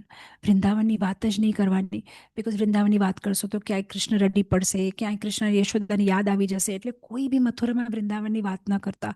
અને કૃષ્ણ હેડ નો ફ્રેન્ડ કે હું કોની હારે વૃંદાવનની વાત કરું. And Uddhav was is only trusted person જેની હારે એ એમની મનની વાત, અગર એમને રડવું બી આવતું હતું એ ઉદ્ધવ પાસે રડતા. તો એવા પ્રિય હતા ભગવાનને ઉદ્ધવજી, બધા ભક્તોમાં શ્રેષ્ઠ. એન્ડ ઓફકોર્સ એ જ ઉદ્ધવજી ને જ્યારે પૂછે છે નારદ મુનિ કે તમે છો બધાથી શ્રેષ્ઠ, અને ત્યારે ઉદ્ધવ કહે છે કે ના ના, આ તમારી મિસ્ટેક થઈ છે. મારીથી બી શ્રેષ્ઠ છે ભગવાનની ગોપીઓ. એમની પાસે હું ઘણું ઘણું શીખ્યો છું ને ઘણું ઘણું સમજ્યો છું કે what is the definition of A devotee, ભગવાનને પ્રેમ કેવી રીતે કરવો જોઈએ. તો આ છે બૃહદ ભાગવતામૃતમાં ઉદ્ધવજીનું સ્થાન. કેટલા બધા ડિવોટીઝની લાઈફ આપણે જોઈ અને કેવી રીતે એ બધા ભક્તોમાં બી ઉદ્ધવ હતા બધા કરતા શ્રેષ્ઠ. અને હવે આપણે જોશું ઉદ્ધવજીના જીવનમાં આવ્યો પરિવર્તન. આ જે ભગવાનના સૌથી પ્રિય ભક્ત હતા એમના જીવનમાં ચેન્જ કેવી રીતે આવ્યો. તો આપણને બધાને ખબર છે કે જ્યારે ભગવાન મથુરા આવી ગયા અને ત્યારે પછી એમને કંસનો સંહાર કર્યો અને એની પછી સંદીપની મુનિના આશ્રમમાં ગયેલા અને ત્યાં પછી 64 ડેઝ ગુરુકુલમાં ભણેલા અને પછી ત્યારે પાછા આવ્યા મથુરા, ત્યારે ભગવાન ખૂબ રડે છે અને ઉદ્ધવને કહે છે કે ઉદ્ધવ મારો સંદેશ તું વ્રજ લઈ જા. અને પછી ઉદ્ધવજી વ્રજમાં જાય છે બૃહસ્પતિના શિષ્ય અને ઘણું અભિમાનથી જાય છે કે ભાઈ હું તો બૃહસ્પતિનો શિષ્ય છું ને આ બધા તો ગ્રામીણ લેડીઝ છે ને આ સ્ત્રીઓ મારી વાતો સમજશે કે નહીં, પણ એની વે કૃષ્ણનો લેટર લઈ આવું છું તો આ લોકોને લેટર વાંચીને સંભળાવી દઈશ અને સમજાવી દઈશ. પણ જ્યારે એ ત્યાં જાય છે અને એ ગોપીઓનો પ્રેમ અને એ ભ્રમર ગીત અને રાધારાણીને જોવે છે ને નંદ મહારાજ ને યશોદા ને આ ગોપ બાળકો ના વ્રજવાસીઓ, એ લોકોની ભક્તિ, કૃષ્ણ ઉપર એ લોકોનું પ્રેમ, અને રોજ રોજ ઉદ્ધવને તો એમ હતું કે હું સવારના જઈશ ને સાંજના આવી જઈશ, પણ 6 મહિના સુધી કન્ટિન્યુઅસલી ઉદ્ધવ ત્યાં રહે છે અને એ એનાલાઇઝ કરે છે. See the beauty about Uddhav is, આપણે ચરિત્રમાં જોઈએ ઘણા લોકો એવા હોય જ્ઞાની ભક્ત જેને બહુ જ અભિમાન હોય, પણ ઉદ્ધવમાં એક સ્પેશિયાલિટી એ છે કે ગયેલા અભિમાનથી પણ જ્યારે ગોપીઓની ભક્તિ જોવે છે તો ઇમિડિયેટલી હમ્બલ બની જાય છે. That's very important. એવું નથી કે આપણે લાઈફમાં કોઈ દિવસ મિસ્ટેક ના કરી, બધાથી મિસ્ટેક થાય, પણ મિસ્ટેક થાય ને એની પછી આપણે મિસ્ટેક રેક્ટિફાય કરી લઈએ, that's enough. That's the way to progress. એટલે હા, ઉદ્ધવ પહેલા ગયેલા અભિમાનથી, પણ એમનામાં એટલી બુદ્ધિ હતી કે એ ગોપીઓની ગ્રેટનેસ સમજી શક્યા. ઘણીવાર એવું બી થાય કે આપણી પાસે ઘણા મહાન લોકો હોય તો બી આપણામાં આટલી બુદ્ધિ ન હોય કે લોકોની મહાનતા સમજી શકીએ. તો ઉદ્ધવમાં અહંકાર તો હતો, પણ એટલો અહંકાર નહોતો કે બ્લાઇન્ડ થઈ ગયેલા અહંકારથી એને ગોપીઓની વિશેષતા કે ગોપીઓની ગ્રેટનેસ ન દેખાની ના. એમનેમાં અહંકાર હતો, પણ એટ ધ સેમ ટાઈમ એમની આંખ ખુલ્લી હતી અને એમને ગોપીઓનું ચરિત્ર સમજ્યા, એમને ગોપીઓની ભક્તિને સમજ્યા અને ગોપીઓના એ શિષ્ય બની ગયા. અને 6 મહિના સુધી કન્ટિન્યુઅસલી ગોપીઓ હારે રહીને એમનો સંગ લઈને એમની પાસે બધી વાતો સાંભળીને એટલા પ્રેમી ભક્ત બની ગયા. એક જ્ઞાની ભક્તથી એક પ્રેમી ભક્ત બની ગયા ઉદ્ધવ. તો ઓફકોર્સ ઉદ્ધવ જીનું ઘણું એનાલાઇઝેશન છે કે કેવી રીતે ગોપીઓ બધા કરતાં ઉત્તમ ભક્ત છે. સી ઇવન આપણા જીવનમાં બી જોઈએ એક સ્ટેજીસ હોય છે ડિફરન્ટ ભક્તિના. જેમ ઘણીવાર થોડા લોકો કેઝ્યુઅલ ભક્તિ, જેમ ન્યૂ કમર્સ હોય, એ લોકો પ્રસંગે પ્રસંગે ભક્તિ કરે. સપોઝ કોઈ 7 દિવસની ભાગવત સપ્તાહ થઈ, ચલો આનંદ આવ્યો, બહુ મજા આવી, મજા કરી, સરસ હતું પ્રવચન, આપણે બધા પછી ઓલા ઉદ્ધવ સંદેશ આવ્યો તો આપણે બધું સાંભળીને રડી આવી અને ઘણી મજા આવી ને ઘણા સ્ટોરીઝ હતા ને ઘણી ગઝલ હતી ને જોક્સ હતા ને બહુ સરસ સોંગ્સ હતા ને ટ્યુન તો બહુ જ સરસ હતું, પણ પતી ગયું. પ્રસંગે પ્રસંગે ભક્ત. અને પછી આપણે આપણા નોર્મલ લાઈફમાં busy. That is one level. કે ચાલો ઘણી કમસે કમ પ્રસંગે પ્રસંગે તો ભક્તિ કરવાની ઈચ્છા થાય છે, પણ એનીથી થોડી ઉપરની સ્ટેજ હોય છે કમિટેડ ભક્તિ, એટલે પ્રતિબદ્ધ ભક્તિ. એટલે પ્રસંગે પ્રસંગે ના, એવરીડે હું મારું જપ તો કરીશ જ, એવરીડે મારી પૂજા તો ચાલશે જ, મારે આટલા નામ તો કરવાના જ, હું જે બી ખાઉં ભગવાને તો ધરવાનું જ, આટલું તો મારે કરવાનું જ હોય. પ્રતિબદ્ધ ભક્તિ, ધેટ્સ બેટર. થોડું ઉપરનું સ્ટેજ. અને પછી એનીથી ઉપરનું સ્ટેજ છે શુદ્ધ ભક્તિ, જ્યાં અન્ય અભિલાષિતા શૂન્યમ. આર કોઈ અભિલાષા જ નથી, બસ ખાલી મને હવે કૃષ્ણ જ જોવે છે. અને આ ધીરે ધીરે ટ્રાન્સફોર્મેશન બધાના લાઈફમાં આવે છે. કોઈક વાર ઘણી વાર થાય છે, કોઈક વાર થોડા જન્મ લાગે છે, પણ આ બધા આ સ્ટેજથી ગુજરે છે. તો જ્યારે આપણી કેઝ્યુઅલ ભક્તિ, આપણી પ્રાસંગિક ભક્તિને આપણે પ્રતિબદ્ધ ભક્તિ કરવું હોય તો આપણે ભાગવત રેગ્યુલરલી વાંચવાનું. રેગ્યુલરલી ભાગવત વાંચો તો ખબર પડે કે નાના પ્રસંગે પ્રસંગે નહીં, એવરી ડે, એવરી શ્વાસમાં મારે ભગવાનનું નામ લેવું છે. હું શરીર નથી, આત્મા છું, મારી લાઈફ ટેમ્પરરી છે, ભગવાનને પામવું જ જીવનનો લક્ષ્ય છે. આ બધું જ્ઞાન લેવાથી આપણી પ્રાસંગિક ભક્તિ પ્રતિબદ્ધ ભક્તિ થાય છે. પણ પ્રતિબદ્ધ ભક્તિથી શુદ્ધ ભક્તિ માટે અભ્યાસ કરવો પડે છે. Every day, every day, every day. જેમ કોઈને વજન ઘટાડવું હોય તો એવરી ડે એક્સરસાઇઝ કરવી પડે છે. એક જ વાર 1 કલાક વોકિંગ કરે છે તો કાંઈ નથી ઓછું થતું, પણ એવરી ડે 1 કલાક વોકિંગ કરે, એવરી ડે ડાયટ કરે, એવરી ડે, ગમે કે ન ગમે, કર્યા જ કરે તો મહિનાના એન્ડમાં 2 kg ઘટી જાય. તો એવી રીતે જ્યારે કોઈને એક પ્રતિબદ્ધ ભક્તથી શુદ્ધ ભક્તિમાં જવું હોય તો એમને અભ્યાસ, કન્ટિન્યુઅસ વાંચન, કન્ટિન્યુઅસ પ્રવચન સાંભળવાનું, કન્ટિન્યુઅસ જપ કરવાનું, અને બધી નિયમ પાલન કરવાનું, અને સરખી રીતે સાધના કરવાનું. પણ હવે આ ગોપીઓ ના પ્રાસંગિક ભક્ત હતા, ના પ્રતિબદ્ધ, ના શુદ્ધ. ગોપીઓ હતા પ્રેમમયી ભક્ત, એટલે એ લોકો શુદ્ધ ભક્તથી બી ઉપરના સ્ટેજમાં હતા. અને આ વાસ્તુ ઉદ્ધવને ત્યાં જઈને જ ખબર પડી. એમની માટે તો ટેક્સ્ટબુક ત્યાં જ એન્ડ થઈ ગઈ હતી બૃહસ્પતિની, કે ભાઈ આ 3 સ્ટેજીસ હોય, અને જે અન્ય અભિલાષતા શૂન્યમ, જેને કોઈ અભિલાષા જ ન હોય ભગવાન સિવા, એ ઉત્તમ ભક્ત, અને ત્યાં એમની ટેક્સ્ટબુક ખતમ થઈ ગઈ. પણ ગોપીઓએ કીધું કે ભાઈ આ ટેક્સ્ટબુકથી વધારે અમારી પાસે છે જ્ઞાન. આની કરતાં બી હજી એક સ્ટેજ છે, એ છે પ્રેમમયી ભક્તિ, જ્યાં એ લોકો ભગવાનને એટલું પ્રેમ કરે છે કે એ ભગવાન છે એ વસ્તુ બી ભૂલી જાય છે. એટલે એ લોકો જ્યાં સુધી શુદ્ધ ભક્તિ હોય ત્યાં સુધી આપણો વિચાર હોય કે ભગવાન હું તમારો. જેમ આપણે ક્લાસના પહેલા આપણે વાંચ્યું, તવ અસ્મિ, તવ અસ્મિ, તવ અસ્મિ, હું તારો. પણ પ્રેમમય ભક્તિમાં હું તારો તો છે જ, પણ તું મારો, એ બહુ ઇમ્પોર્ટન્ટ છે. એટલે ગોપીઓ માટે તો અમે તમારા પણ તમે અમારા, એ બહુ જ મહત્વપૂર્ણ છે. એટલે એ લોકો માટે કૃષ્ણ ઇઝ ધેર, પોસેસિવ ભક્તિ, કૃષ્ણ અમારા છે. અને આ ઉદ્ધવ માટે એક કમ્પ્લીટલી ન્યૂ કોન્સેપ્ટ હતો કે આટલું કોઈ કૃષ્ણને પ્રેમ કરી શકે.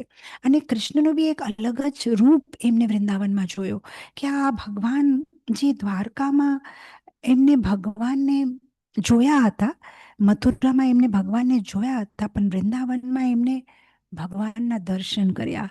પ્રેમી ભગવાનના, જે એના ભક્તના પ્રેમમાં બંધાયેલા કૃષ્ણના દર્શન ઉદ્ધવે વૃંદાવનમાં કર્યા. કે ગોપીઓ એટલું જ પ્રેમ કરે અને પાછા કૃષ્ણ બી એમની માટે રડે. તો આવો પ્રેમ તો ઉદ્ધવના કોઈ ટેક્સ્ટબુકમાં નહોતો ને કોઈ સિલેબસમાં નહોતો. એટલે એકદમ એ ગોપીઓના શિષ્ય બની ગયા કે યસ, મારે બી. અને આ પ્રેમ આપણા જીવનમાં કેવી રીતે આવી શકે?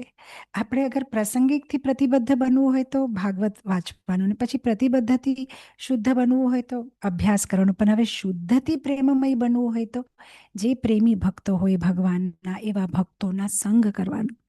જેમ આપણે ઘણીવાર ઘરમાં ઓલું પપૈયું લાવ્યા હોય ને, તો કાચું પપૈયું હોય ને, તો અમારા ઘરમાં એવા મોટા મમ્મીને બધા કહેતા, ખબર નહીં હવે કેટલું મેં કોઈ દિવસ ટ્રાય નથી કર્યું, પણ મમ્મી એમ કે કાચું પપૈયુંની વચ્ચે તમે એક પાકું પપૈયું રાખો ને તો બધા કાચા પપૈયા બી પાકા થઈ જાય, પાકા હારે રાખો તો એ પાકા થઈ જાય.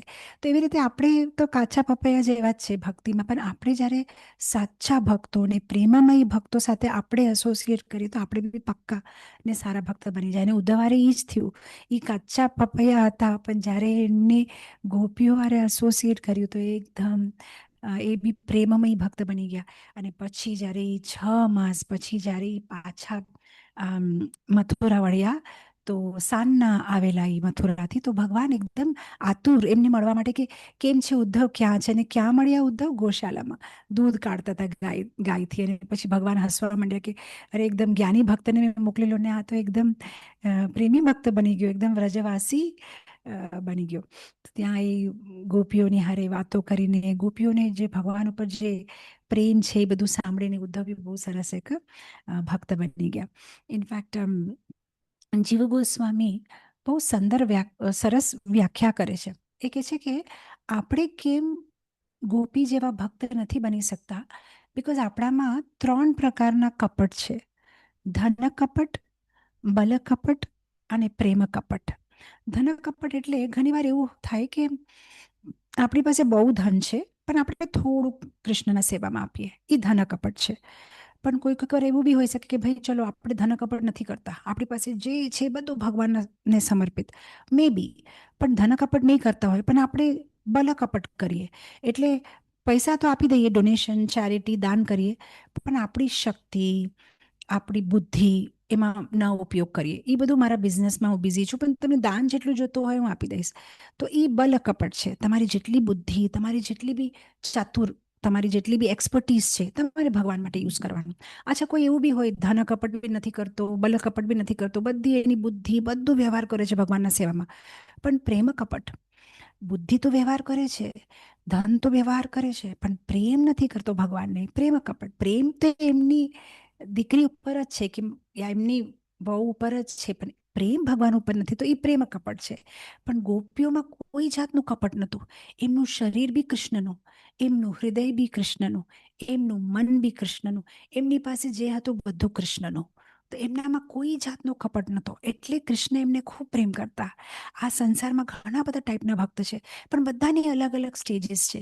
કોઈ કોઈ ધન કપટ નથી કરતા, ભાઈ બહુ પૈસા દાન આપે છે, કોઈ ભગવાન માટે બુદ્ધિથી કંઈક સેવા કરે કે ભાઈ મંદિરમાં જઈને કંઈ સેવા આપતો હોય છે, પણ પ્રેમ કેટલા લોકો આપે છે જે બધું ભગવાનનું, એમનું મન, એમનું હૃદય બધું ભગવાનને અર્પિત કરે છે. ને આ સ્પેશિયલ ડિવોટીઝ હતા ગોપી. તો આપણે વાત કરી ઉદ્ધવજીનું સ્થાન શું હતું બૃહદ ભાગવતામૃતમથી. હવે આપણે વાત કરી જે ઉદ્ધવજીમાં કેવી રીતે ટ્રાન્સફોર્મેશન આવ્યું, જ્યારે ગોપીઓ હારે વાર્તાલાપ કર્યો, આ ભ્રમર ગીત સાંભળ્યું, ગોપીઓનો કૃષ્ણ ઉપર પ્રેમ જોયો, તો ઉદ્ધવમાં ટ્રાન્સફોર્મેશન, એમના જીવનમાં પરિવર્તન આવ્યું. હવે આપણે સાંભળશું જે પરિવર્તન આવ્યા પછી ઉદ્ધવજીના હૃદયમાં શું ઈચ્છા થઈ, ઉદ્ધવજીના હૃદયમાં શું અભિલાષા થઈ. તો જ્યારે આ પરિવર્તન આવ્યું ત્યારે એમના મનમાં એમને આવ્યું કે મારે ગુલ્મલતા ઔષધમ, મારે હવે વૃંદાવનમાં એક ગુલ્મલતા, એકચ્યુઅલી આ ગુલ્મલતા ઔષધમ બી બહુ સુંદર વાત છે, બિકોઝ ગુલ્મ એટલે બુશ અને લતા એટલે ક્રીપર. તો પેલા ઉદ્ધવ એમ ઈચ્છા કરે છે કે મારે તો ગુલ્મ, વૃંદાવનમાં મારે બુશ બનવું છે. પછી એને થાય છે કે ના ના, હું તો બહુ અભિમાન કરું છું, બુશ મારી આટલી અવકાત છે ના, બુશ નહીં, ક્રીપર, ક્રીપર મારે લતા બન, ક્રીપર મારી તો આટલી બી અવકાત નથી, ના ના, હબ, એક નાનું ઇનસિગ્નિફિકન્ટ ઔષધિમ, તો હું એક ઔષધિ વૃંદાવનમાં બનીને રહું, કુસુમ સરોવરના ઘાટ ઉપર, જ્યાં ગોપીઓ મારા માથા ઉપર ચરણ રાખીને ફરે, બસ મને ઈ જોવે છે. અને એવી અભિલાષા ઉદ્ધવ કરે છે. વૃંદાવનની જે આ ધૂળી છે, આ રેણુ છે, એ રેણુ મારા માથા ઉપર પડે. ઇનફેક્ટ આપણે કહીએ ને કે વ્રજની 3 વસ્તુ જ બહુ ઇમ્પોર્ટન્ટ છે: રેણુ, ધેનુ ને વેણુ. વ્રજની વેણુ બહુ વખણાય છે, ભગવાનની વેણુ કેટલું મધુર ભગવાનની વેણુ હોય છે, અને ભગવાનની ધેનુ, ભગવાનની ગાયો, અને ગોપીઓની, ભગવાનના ભક્તોની રેણુ. આપણે વ્રજ જઈએ તો આપણે એ જ લઈએ, સૌથી પહેલા વૃંદાવનમાં આપણે યમુનાનું પાણી લઈએ અને વૃંદાવનની વ્રજની રજ આપણા માથા ઉપર આપણે, અને ગાયોનું દર્શન કરીએ, ત્યાં ભક્તોને વ્રજ રજ લઈએ આપણે. અને વેણુ એટલે જે આપણે વૃંદાવનમાં ભગવાનની કથા સાંભળીએ છીએ, ભગવાનની વેણુ છે. ભગવાનની વેણુ ગીત આપણે ભક્તોના મુખથી કથા સાંભળીને ભગવાનની વેણુનો આપણે શબ્દ સાંભળીએ છીએ. તો પછી આ કહે છે કે ના, હવે તો મારે વૃંદાવનની ગોપીઓની જે ગોપીઓના પગની ધૂળી મારે માથા ઉપર લેવી છે. અને આ બી બહુ ઇમ્પોર્ટન્ટ પોઈન્ટ છે કે જ્યારે ભક્તિ વધે છે, કે ભગવાન ઉપર પ્રેમ વધે છે, તો દૈન્યતા બી વધે છે. આ બહુ ઇન્ટર રિલેટેડ છે. ઘણીવાર આપણને આમ અગર જાણવું હોય કે હું ભક્તિમાં આગળ વધું છું કે નથી વધતી, તો આ એક બહુ સરસ શું કહેવાય મેઝરમેન્ટ છે. જેમ આપણે દૂધને લીટરમાં મેઝર કરીએ કે ભાઈ પટેટોઝને કેજીમાં મેઝર કરીએ, આપણે ભક્તિની મેઝર કરવી હોય તો જ્યારે પ્રેમ વધે ત્યારે દૈન્યતા વધે.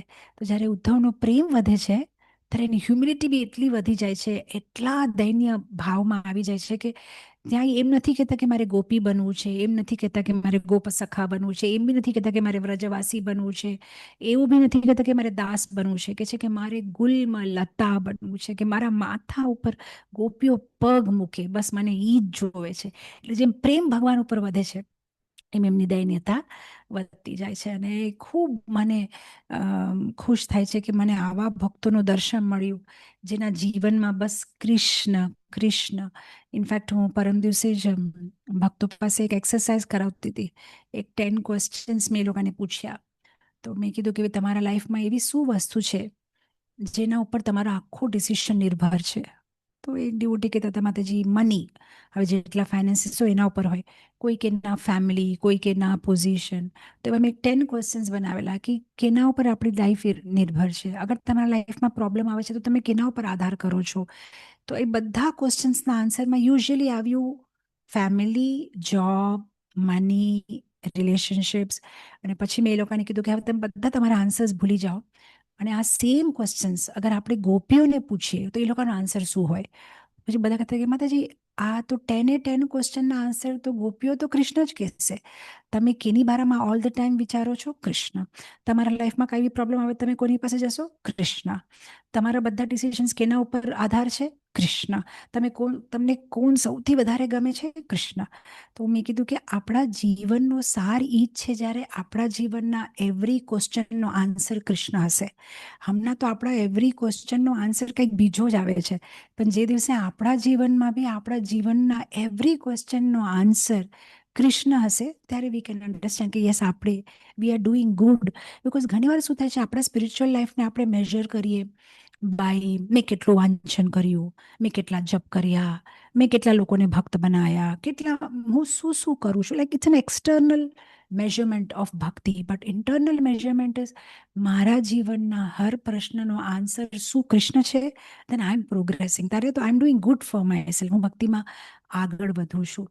Is it still an external answer કે this person will help me, કે money will help me, or is it always Krishna? તો આપણે જોઈએ કે ગોપીઓના જીવનમાં it was always about Krishna. અને ઉદ્ધવ સ્પેશિયલી ગોપીઓને બહુ વખાણ કરે છે બિકોઝ એ એક વાત કે છે એમના વર્સિસમાં કે it is very difficult to give up family. Uddhav કહે છે કે ઘણીવાર તમારા પૈસા ઓફર કરવા બી ઇઝી છે, તમારું ટાઈમ ઓફર કરવું બી ઇઝી છે, પણ તમારી ફેમિલીને ગીવ અપ કરવું, બિકોઝ કૃષ્ણ કોન્શિયસનેસ યા bhakti is not always about giving, it is also about giving up. આપણે ગીવ તો ઘણું બધું કરીએ છીએ, કોઈને દાન આપીએ, કોઈને સમય આપીએ, કોઈને પ્રવચન આપીએ, કોઈને આમ આપીએ, પણ ગીવ અપ કેટલું કરીએ છીએ એ બી બહુ ઇમ્પોર્ટન્ટ છે. શું શું છોડી દીધું કૃષ્ણ માટે? તો ગોપીઓએ છોડી દીધું. ઇનફેક્ટ ભાગવતમાં કેટલા શ્લોકો આવે છે. કાલે અમે હજી એક અધ્યાય કરતા હતા નિત્ય ભાવત સેવાયામાં, અને એમાં આઈ થિંક અક્રૂરના વૃત્તાંતમાં જ કંઈક વાત નીકળી અને એમાં કહેતા હતા કે ટુ ગીવ અપ ફેમિલી ટાઈઝ છોડી દેવું બહુ કઠિન છે. તમે ચા કોફી છોડી દો, તમે કાંદા લસણ છોડી દો, તમે ઘણી બધી વસ્તુ તમે ટીવી છોડી દો, તમે સ્માર્ટફોન છોડી દો, પણ તમને અગર કોઈ કે તમારા ફેમિલી મેમ્બર્સને છોડી દો, ધેટ ઇઝ વેરી ડિફિકલ્ટ.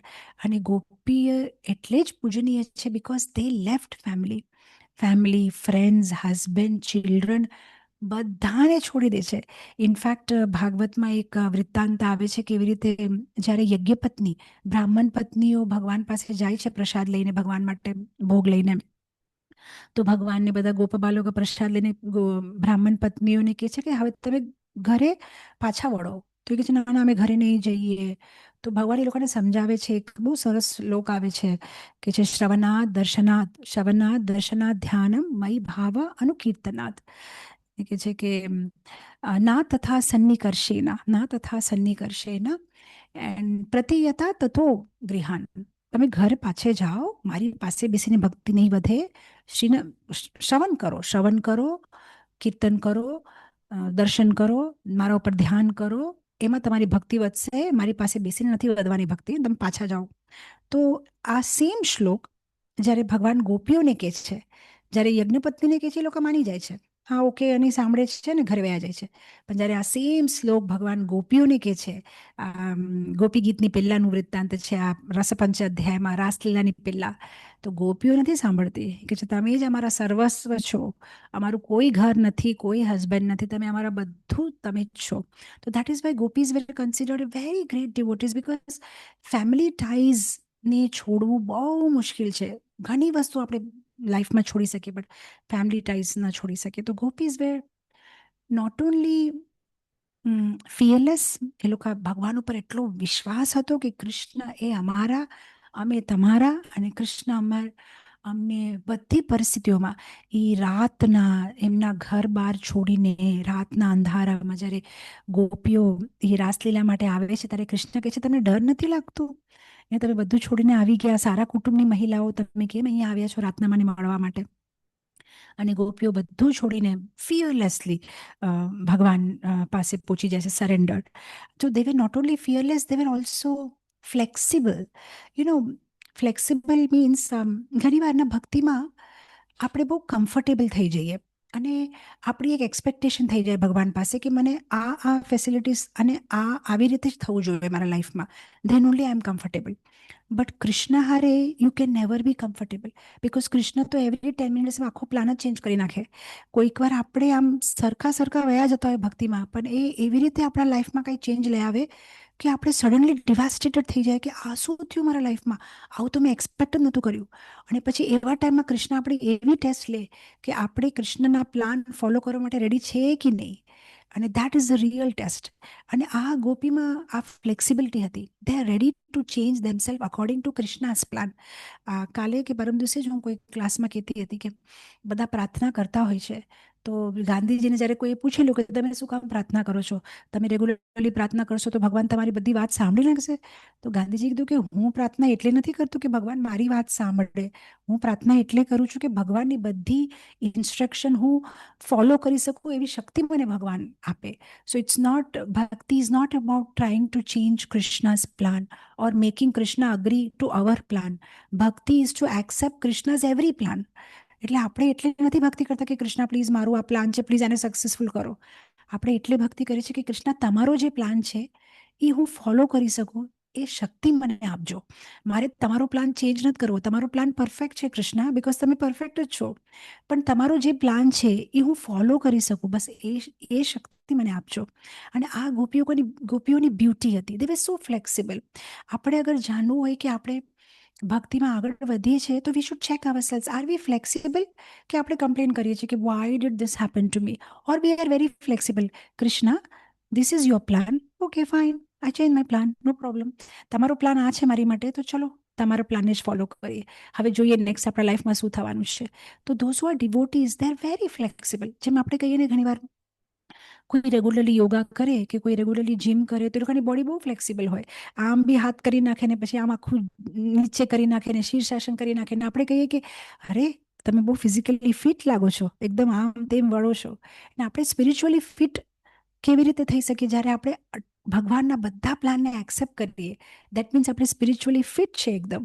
એ ભગવાન જેટલા બી પ્લાન આપણા લાઈફમાં બદલે છે, આપણને કોઈ કમ્પ્લેન નથી. We are ready. કૃષ્ણ, તમે પ્લાન ચેન્જ કર્યો, no problem, I am ready to accept your plan.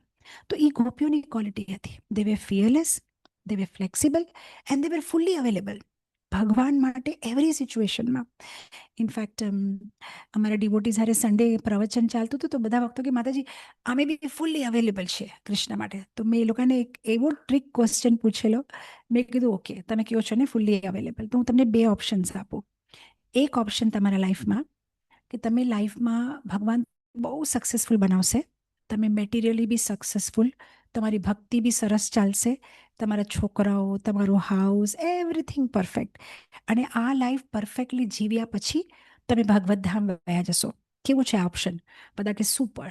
મેં કીધું હવે ઓપ્શન 2 આપું. હમણાં ને હમણાં તમે આજે બધા બેઠેલા છો રવિવારે, ચલો આપણે હમણાં ને હમણાં ભગવત ધામ વયા જાય. કેટલા લોકોને ઓપ્શન 2 માટે હાથ ઉપાડવો છે? તો બધા કે ના મારે જો ઓપ્શન 1 જ સરસ છે, એટલે આખું આમ વન્ડરફુલ લાઈફ અમે જીવશું અને પછી ભાગવત ધામ જશું. તો that's what I told. C, this is a trick question. આપણે કહીએ છીએ ફૂલ્લી અવેલેબલ, પણ આપણે ફૂલ્લી અવેલેબલ નથી ભગવાન માટે. અગર ભગવાન આપણને કહેશે કે આજે હમણાં ધીસ મુમેન્ટ ચલો મારી હારે નાવ, ના ના નાવ નહીં, પણ પછી રેડી છું આવવા માટે. પણ ગોપીઓ માટે નાવ જ હતું, બધું નાવ, જસ્ટ નાવ. એટલે ગોપીઓને આપણે રસપંચ અધ્યાયમાં વાંચીએ તો ગોપીઓએ કૃષ્ણને એમ નથી કીધું કે 1 મિનિટ ખાલી મારા દીકરાને દૂધ પીવડાવીને આવી જઈશ, 10 મિનિટ મને લેટ થશે, યા એવું નથી કીધું કે 1 મિનિટ જસ્ટ કપડાં પહેરીને આવી જાઉં છું, યા 1 મિનિટ મારા સસરાને જસ્ટ એક ગરમ ગરમ રોટલી આપીને આવી જાઉં. ત્યારે ને ત્યારે બધું છોડીને લોકો ભગવાન માટે નીકળી ગયા. સો દે were fully available four Krishna. તો this is what Uddhav has observed, કે they are so great, they are fearless, they are flexible, and they are fully available for Lord without any kapat. બધું સર્વસ્વ એ લોકોએ ભગવાનને અર્પિત કર્યું છે. એન્ડ દેટ ઇઝ વાય ઉદ્ધવને એમની એક જ અભિલાષા રહી ગઈ હતી પછી કે I want to become the servant of this gopis. And that is why કલિયુગમાં ઉદ્ધવ પાછા આવે છે ઇન ધ ફોર્મ ઓફ સુરદાસજી. અને એ કે સુરદાસજીના રૂપમાં ઉદ્ધવ આ ગોપીઓની આ વ્રજલીલાને કેટલી સુંદર તરીકેથી એમના પદો 1,25,000 પદ જે સુરસાગર જે પુષ્ટિ માર્ગમાં રેગ્યુલરલી બધા વાંચતા હોય છે ને ગાતા હોય છે, એ બધા ઉદ્ધવના પ્રેમના પદ છે, જેને ગોપીઓ પાસે જે 6 મહિનો સાંભળ્યું, એ જે ગોપીઓને એટલું પ્રેમ કરતા ને એટલું રિસ્પેક્ટ કરતા, અને એ બધું એમના એ પદોમાં એ ભગવાનની બધી સુંદર સુંદર લીલાઓનું એ વર્ણન કરે છે. તો આપણે સાંભળ્યું ઉદ્ધવની પોઝિશન, ઉદ્ધવની જીવનનું પરિવર્તન, ઉદ્ધવની અભિલાષા, અને હવે આવ્યું ઉદ્ધવની શિક્ષા. તો ઉદ્ધવ શિક્ષા આપે છે. કોને શિક્ષા આપે છે? એક તો ઉદ્ધવ શિક્ષા લે છે કૃષ્ણ પાસે, જે આપણા ભાગવતમાં 11th કેન્ટોમાં આવે છે, 11મા સ્કંદમાં, જે ઉદ્ધવ ગીતા, જેમાં ભગવાન જતા પહેલા ઉદ્ધવને સરસ સરસ ઇન્સ્ટ્રક્શન્સ આપે છે. ઇનફેક્ટ જ્યારે ઋષિઓએ શ્રાપ આપેલું કે યદુ ડાયનેસ્ટી આખી એનહેલેટ થઈ જશે, તો ભગવાને એ શ્રાપ સ્વીકાર કર્યો. તો ભગવાન બી એમના નિજ ધામમાં વયા ગયા, બલરામજી બી વયા ગયા, યદુ બધા એકબીજા હારે ઝઘડા કરીને મરી ગયા. પણ ભગવાને ઉદ્ધવને ના પાડી કે તું નહીં જતો, તું મારી હારે નહીં, તું બદ્રિકાશ્રમ જા. તો ભગવાન એને કહે છે કે હું કુરુક્ષેત્ર ગયો, હું દ્વારકા ગયો, હસ્તિનાપુર ગયો, મથુરા, વૃંદાવન, બધી જગ્યાએ, પણ હું બદ્રિકાશ્રમ નથી ગયો, અને ત્યાં ઘણા બધા સાધુઓ છે. તો હું તને જે બી કહું છું, તું બદ્રિકાશ્રમ જા, અને મારા મેસેજને ને આ સંદેશને તું ત્યાં જઈને બદ્રિકાશ્રમમાં બધા ઋષિઓને મુનિઓને સંભળાવ. એટલે પછી ભગવાન જે છે ઉદ્ધવને બહુ સરસ રીતે આખી જે અર્જુનને જે ગીતા ભગવાને આપેલી કુરુક્ષેત્રના યુદ્ધભૂમિમાં, એવી રીતે જ એક ઉદ્ધવ ગીતા ભગવાન ઉદ્ધવને આપે છે. અને હજી બી વિસ્તારમાં અર્જુનને જેટલી આપેલી એની કરતાં બી હજી વિસ્તારમાં ઉદ્ધવને આખી ગીતા ભગવાન સંભળાવે છે. અને એ બહુ ઇમ્પોર્ટન્ટ છે, બિકોઝ ભક્તિ જીવનમાં 2 વસ્તુ ઇમ્પોર્ટન્ટ છે. એક તો આપણું હૃદય અને એક તો આપણું મન. હૃદયને આપણે સોફ્ટ બનાવવાનું છે અને મનને સ્ટ્રોંગ બનાવવાનું છે. ઘણીવાર આપણું એમ થઈ જાય છે કે હૃદયને આપણે હાર્ડ બનાવી દઈએ છીએ, હાર્ડ હાર્ટેડ, અને મન આપણું બહુ વીક હોય છે. થોડુંક કંઈક જીવનમાં ખરાબ થાય તો આપણે ડિસઅપોઇન્ટ થઈ જઈએ, રડવા માંડીએ, ભગવાન ઉપર ગુસ્સો આવી જાય, આવું કેમ મારી હારે થયું. તો આપણું માઇન્ડ વીક છે અને હાર્ટ હાર્ડ છે. પણ એકચ્યુઅલી ભક્તિમાં આગળ વધવું હોય તો હાર્ટ સોફ્ટ અને માઇન્ડ સ્ટ્રોંગ. અને માઇન્ડને સ્ટ્રોંગ બનાવવા માટે બહુ જરૂરત છે કે આપણે ફિલોસોફી સમજીએ, ભાગવતમાં જે બી લખ્યું છે બધું સમજીએ. અને હાર્ટને સોફ્ટ બનાવવા માટે બહુ જરૂરત છે કે આપણે સુંદર સુંદર ભગવાનની લીલાઓ સાંભળીએ. જેટલી બી આપણે ભગવાનની નટખટ લીલાઓ અને સરસ સરસ સુંદર લીલાઓ સાંભળશું, આપણું હાર્ટ એટલું જ સોફ્ટ થઈ જશે. અને જેટલું બી ભાગવતમાં જે તત્વજ્ઞાન છે એને સમજવાની કોશિશ કરશું તો આપણું જે માઇન્ડ છે એ સ્ટ્રોંગ બની જશે. તો ઉદ્ધવને ભગવાને ઉદ્ધવનું હૃદય તો સોફ્ટ બનાવી કાઢ્યું, એમને ગોપીઓ પાસે મોકલી દીધા, અને ઉદ્ધવ ત્યાં રડી રડીને ગોપીઓનો પ્રેમ જોઈને એમનું બી હાર્ટ સોફ્ટ થઈ ગયું. પણ હવે ભગવાન એમનું માઇન્ડ સ્ટ્રોંગ કરવા માંગે છે કે હવે હું વયો જવાનો છું આ સંસારમાંથી, હવે તારે આ બધું જ્ઞાનને બધાને ફેલાવવાનું છે. એટલે પછી એમના માઇન્ડને સ્ટ્રોંગ કરવા માટે બહુ જ સરસ અંતિમ શિક્ષા એ ઉદ્ધવને આપે છે. અને પછી ઉદ્ધવ બદ્રિકાશ્રમ જાય છે અને ત્યાં બધા ઋષિને મુનિને એ સંગ આપે છે અને જેટલું બી ભગવાન પાસે સાંભળેલું એ બધું પાછું એ ઋષિ મુનિઓને રિપીટ કરે છે. અને ફાઇનલી ઉદ્ધવ ગુલમલતા રૂપમાં વ્રજમાં આજે બી છે, નિવાસ કરે છે. અને હજી એક ફાઇનલ શિક્ષા ઉદ્ધવ આપે છે. ભાગવતમ કેને આપે છે અને કેવી રીતે આપે છે? તો જ્યારે દ્વારકા રાણીઓને ખબર પડે છે કે ભગવાન તો નિજ ધામ વયા ગયા, પછી બધા બહુ રડે છે અને રડતા રડતા એ લોકો વૃંદાવન પહોંચે છે. અને વૃંદાવનમાં એ લોકો કાલિંદી હારે વાત કરે છે, જમુના, કે હવે આપણે શું કરીએ, ભગવાન તો વયા ગયા નિજ ધામમાં. તો પછી કાલિંદી કહે છે કે તમે ઉદ્ધવ હારે વાત કરો. જ્યારે ગોપીઓ બી કૃષ્ણ માટે રડતા હતા ત્યારે ઉદ્ધવ આવેલા મથુરાથી એમને શાંત કરવા માટે. તો તમારા મનને શાંત ખાલી ઉદ્ધવ કરી શકે. તો પણ ઉદ્ધવ છે ક્યાં? તો કે ઉદ્ધવ તો કુસુમ સરોવરમાં. એટલે ઉદ્ધવ કુંડ એક જગ્યા છે કુસુમ સરોવરની પાછળ જ. તો કે ઉદ્ધવ કુંડ પાસે ઉદ્ધવ ગુલમલતાના રૂપમાં છે, તો આપણે ત્યાં જઈને કીર્તન કરીએ. તો પછી લોકો જ્યારે કીર્તન કરે છે ત્યારે ઉદ્ધવ ત્યાં સાક્ષાત પ્રકટ થાય છે. અને પછી આ દ્વારકાની રાણીઓ બહુ રડે છે. તો પછી ઉદ્ધવ કહે છે તમે બધા શાંત થાઓ, હું તમને ભાગવત સંભળાવું. અને પછી ત્યાં દ્વારકા રાણીઓને ઉદ્ધવ ભાગવતમ સંભળાવે છે. તો હજી બી જગ્યા છે જ્યાં ઉદ્ધવે આ દ્વારકા રાણીઓને અંતિમ શિક્ષા આપી. અને પછી દ્વારકા રાણીઓ ઉદ્ધવ પાસે ભાગવતમ સાંભળતા સાંભળતા આગ બંધ કરીને એ લોકો બી ત્યાં પોતાનો દેહ ત્યાગ કરે છે અને ભગવત ધામ નીકળી જાય છે. તો એવી રીતે આપણે જોઈએ કે, અને ઇનફેક્ટ નંદગાંવની પાછળ એક બહુ સરસ જગ્યા છે ઉદ્ધવ ક્યારી, જ્યાં ભ્રમર ગીતાનું વૃત્તાંત થયેલું અને ઉદ્ધવે ગોપીઓ પાસે સરસ સરસ બધી ભક્તિની વાતો અને ભગવાનની લીલાઓ સાંભળેલી. અને ઉદ્ધવ કુંડ એ જગ્યા છે જ્યાં ઉદ્ધવે આ બધી લીલાઓ રિપીટ કરેલી દ્વારકા રાણીઓને, એમને શાંત કરેલા. તો એવી રીતે આપણે આજે જોયું ઉદ્ધવનું સ્થાન, ઉદ્ધવના જીવનનું પરિવર્તન, ઉદ્ધવની અભિલાષા ગુલમલતા બનવાની, અને ફાઇનલી ઉદ્ધવનું અંતિમ શિક્ષા, એમને જે ભગવાન પાસે લીધેલી શિક્ષા અને એમને જે અંતિમ શિક્ષા ભગવાનની રાણીઓને આપેલી. અને આપણે એ બી સાંભળ્યું કે કેવી રીતે ઉદ્ધવજી કલિયુગમાં ઇવન સૂરદાસના રૂપમાં આવે છે અને કેટલી બધી સુંદર સુંદર પદો દ્વારા ભગવાનની વ્રજલીલાને એ સ્પ્રેડ કરે છે. બિકોઝ ગોપીઓને ગુરુ દક્ષિણા તો કંઈ આપી નથી શકતા, તો ઘણીવાર આપણે કોઈને કાંઈ ના આપી શકીએ તો કમસે કમ એમના બારામાં બે ચાર લોકોને કહી તો શકે કે ભાઈ આ બહુ સારા માણસ છે, અમને ઘણું હેલ્પ કર્યું. તો એવી રીતે ઉદ્ધવ કહે છે કે હું તો, ગોપીઓ તો મારા ગુરુ છે, મને ભગવાનનો પ્રેમ દાન કર્યો છે, તેમને કાંઈ આપી તો નહીં શકું પાછું, પણ એમના બારામાં આખા દુનિયામાં હું કહી તો શકીશ કે આ કેટલા મહાન ભક્તો છે. તો એટલે આપણે જોઈએ સૂરદાસના પદમાં કેટલા સુંદર સુંદર પદ બધા ઠાકુરજીની લીલાઓ ને વ્રજલીલા જે બી એમને ગોપીઓ પાસે સાંભળેલી એ બધી પાછી એ પ્રકટ કરે છે. તો આજે આ પુરુષોત્તમ અધિક માસ ચાલે છે, તો આપણે અધિક જપ કરીએ છીએ, અધિક સાધના કરીએ છીએ, બહુ સારું છે. પણ એ બી જરૂરત છે કે અધિક જપ ને અધિક સાધના ને અધિક વાંચન સ્વાધ્યાય સાથે સાથે આપણા જીવનમાં દૃષ્ટિકોણ બી બદલવાની બહુ જ જરૂરત છે. બધામાં કૃષ્ણને જોવા, કૃષ્ણમાં બધાને જોવા. એનો સૂરદાસજી તો શારીરિક ભાવે અંધ હતા, પણ આપણી પાસે તો બે આંખો છે, પણ તો બી આપણે ભગવાનને જોઈ નથી શકતા. એમની પાસે આંખો નથી તો બી એ કેવલ ભગવાનને જ જોતા. તો અધિક માસનો એક લક્ષ્ય કે એક ગોલ એ બી રહેવો જોઈએ કે આપણે એઝ ઓફ નાઉ તો અંધ છીએ, માનસિક રૂપમાં અંધ જ છીએ, બિકોઝ આપણે માયાના અંધકારમાં ખોવાઈ ગયા છે. પણ એટલીસ્ટ આપણે આ અધિક પુરુષોત્તમ માસમાં ભગવાનને પ્રાર્થના કરી શકીએ કે કમસે કમ આપણે અંધ મરી ન જઈએ, મર્યા પહેલાં કમસે કમ આપણને આ પ્રેમ ચક્ષુ ભગવાન પ્રદાન કરે, જેનાથી આપણે ભગવાનના દિવ્ય મંગલ રૂપના દર્શન કરી શકીએ. તો બસ એટલું કહીને હું અહીંયા આજે કમ્પ્લીટ કરું છું. ઉદ્ધવજીની જય, જગદગુરુ શ્રીલા પ્રભુપાદની જય. હરે કૃષ્ણ.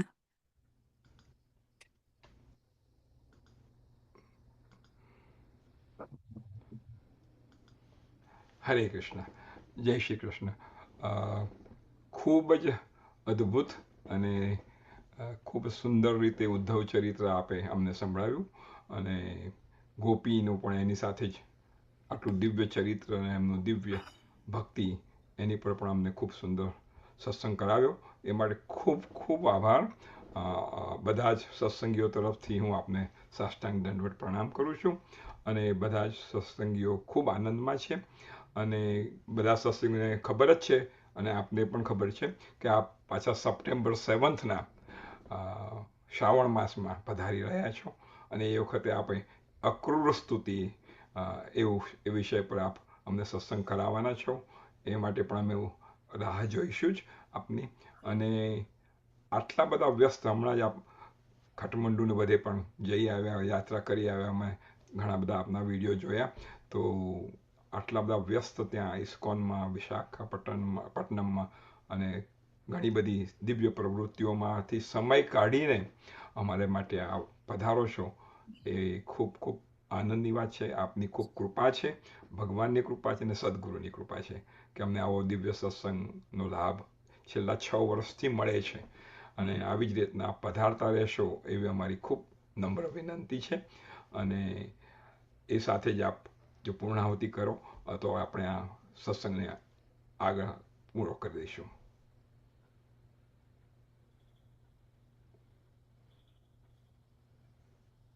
આપ પૂર્ણાહુતિ કરશો? તમે કરો, આઈ વિલ હિયર. ઓકે. ઓમ પૂર્ણમદમ પૂર્ણમુદચ્યતે પૂર્ણસ્ય પૂર્ણમાદાય પૂર્ણમેવાવશિષ્યતે. ઓમ શાંતિ શાંતિ શાંતિ. જય શ્રી કૃષ્ણ. આપની આજ્ઞા હોય તો હું વિડીયો બંધ કરું.